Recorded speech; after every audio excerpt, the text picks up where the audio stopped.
کارهای بازیگوش، بیبی گلاب و نابردرنج و تعدادی از کارهای ما الان به جشنواره تئاتر هنرجویی راه پیدا کرد. بسیار عالی، خیلی هم خوب. شما که برای کلاس تئاترتون چه کار کردید؟ فضوین رفت آمد کردید یا نه؟ نه، ما فقط داخل مدرسه هایی که مدرسه بودن مطمئنا ابتدایی بودن دیگه، 10-12 ساله همین بچه‌ها. چه آموزشایی بهشون دادین در قالب نمایش؟ بله خب ما توی چندین نمایش اجرا کردیم و چیزهای آموزنده‌ای به بچه‌ها یاد دادیم. توی نمایش نابردرنج به بچه‌ها یاد دادیم که مثلا همه کارا رو بین همدیگه تقسیم کنن تا کارها به خوبی و درستی انجام بشه و کارا رو روی دوش یک نفر نندازن که براش سخت بشه و اون کار سخت انجام بشه. بسیار خوب. کارهای دیگه‌تون چطور بود؟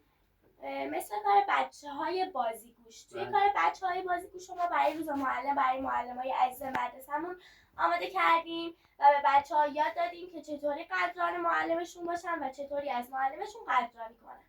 بسیار عالی. خیلی ممنونم از شما که تشریف آوردید به رادیو قدیر. امیدوارم که در ادامه راهتون موفقیت‌های بیشتری رو کسب کنید برای شهر مهرگان، برای مدرسه طلوع دانش و برای خانواده محترمتون. خیلی ممنون، متشکرم از شما.